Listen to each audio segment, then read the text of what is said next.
I was gaining upon him every instant and had my sights trained dead upon his seat before I fired my first shot.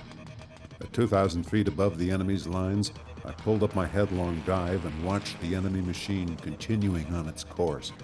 Curving slightly to the left, the fall circled a little to the south, and the next minute crashed onto the ground just at the edge of the woods, a mile inside their own lines. I had brought down my first enemy aeroplane and had not been subjected to a single shot.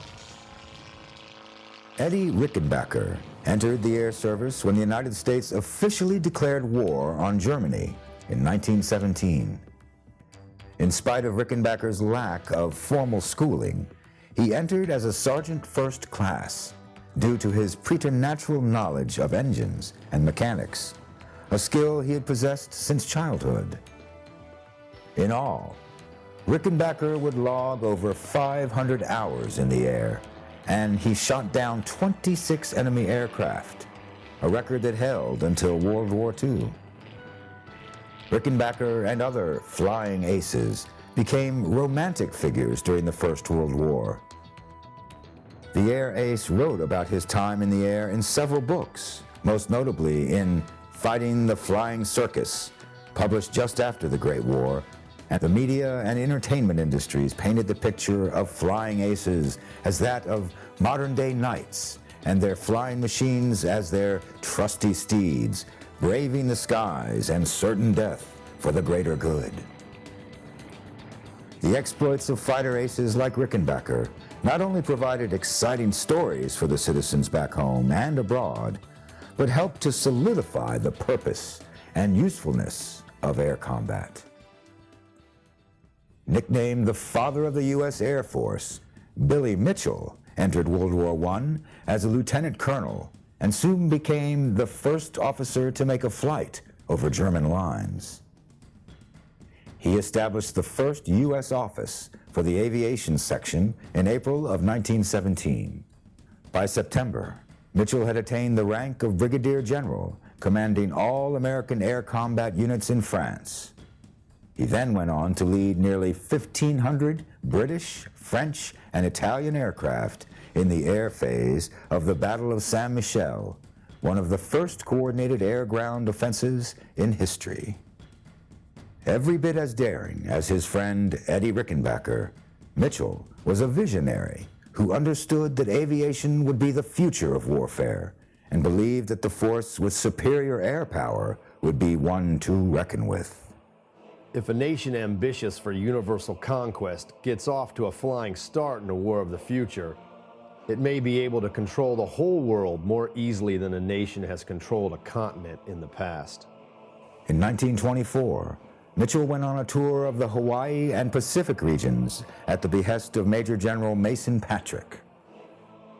Mitchell returned with a report over 300 pages long, which predicted that not only would the United States enter a war with the nation of Japan, but also predicted the very attack on Pearl Harbor that would propel us into World War II, nearly 20 years before it happened.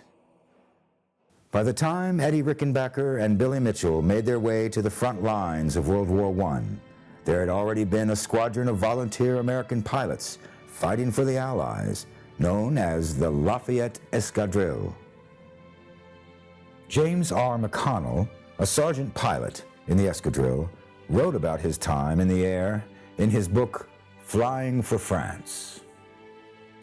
In the introduction, an unnamed writer describes the attitude and the outlook of McConnell and the countless other Americans willing to volunteer for the war effort, even as America still practiced neutrality.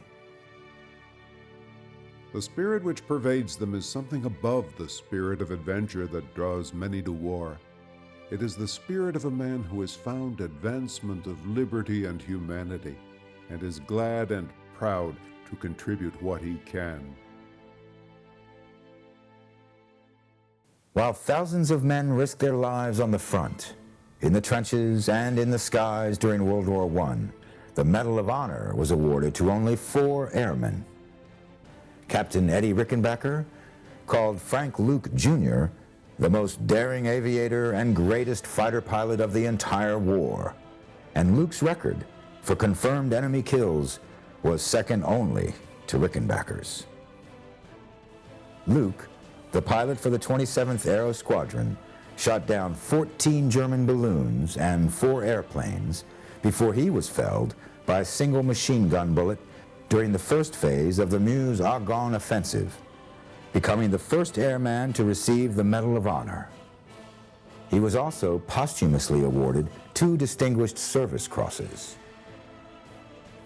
After having previously destroyed a number of enemy aircraft within 17 days, he voluntarily started on a patrol after German observation balloons. Though pursued by 8 German planes, which were protecting the enemy balloon line, he unhesitatingly attacked and shot down in flames 3 German balloons, being himself under heavy fire from ground batteries and the hostile planes.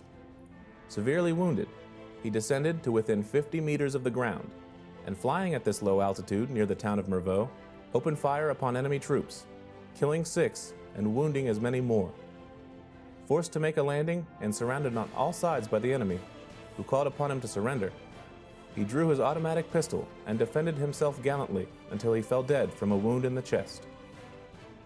In October of 1918, 3 American units, led by Major Charles White Whittlesey, advanced upon German soldiers into the Argonne forest. Whittlesey was of the understanding that French forces would rendezvous with the American soldiers and flank the Germans from either side. The French forces were delayed, and Whittlesey's men were led into a trap, pinned down from all sides by Germans for 6 days. Flying supplies to the embattled men, Erwin R. Bleckley and Harold E. Gutler, were shot down by German forces. Not only the most iconic fighter ace of World War I, Eddie Rickenbacker is also the only airman to receive the Medal of Honor while still living and actively serving during the Great War. The ace went on to also receive an astonishing 7 Distinguished Service Crosses. May 19th, 1919. Gentlemen, as a stimulus to the courageous aviators, I desire to offer, through the auspices and regulations of the Aero Club of America, a prize of $25,000 to the first aviator of any Allied country crossing the Atlantic in one flight, from Paris to New York, or from New York to Paris. All other details in your care. Yours very sincerely, Raymond Ortigue. In the years after that initial offer, 1919 through 1927, pursuit of the famous Ortigue Prize cost 6 famed aviators their lives, either in attempts to make the famous transatlantic flight or simply in accidents on test flights. By 1927, Charles Lindbergh had been flying for about 5 years, since he was 20 years old. In that time, the young aviator had quickly established himself as a capable and dedicated pilot. He trained as an Air Service Reserve officer and earned his wings on March of 1925 and graduated his training first in his class with the rank of 2nd lieutenant. Since no active duty pilots were required by the Air Service at the time of Lindbergh's commencement, Charles returned to civilian air service as a flight instructor and later became the chief pilot for the contract airmail route from St. Louis, Missouri to Chicago, Illinois, a job in which Lindbergh displayed an almost fanatical dedication. Twice when Lindy had to bail out due to engine problems or harsh weather conditions, his #1 priority was the recovery and speedy delivery of his cargo, the U.S. mail. Lindy's time training with the Air Service and his duties with the Robertson Aircraft Corporation are experiences which the famous aviator would later credit as giving him the focus and the drive to succeed in any goal he put forward, especially his historic attempt at winning the Ortigue Prize with the transatlantic flight made from Roosevelt Field on Long Island, New York, to Le Bourget Field in Paris, France. The achievement was one that would win Lindbergh the Congressional Medal of Honor, as well as usher in more accolades, awards, and acclaim. The fateful flight made an instant celebrity out of Lindbergh. and he used his newfound fame to further spread the acceptance and dependence upon air travel and combat, lecturing to over 30 million people in his years after the historic flight. His celebrity, like that of Eddie Rickenbacker and the flying aces of World War I, helped further the public romance with aviators, this time purveying the idea that air travel was within reach for the civilian, the common man.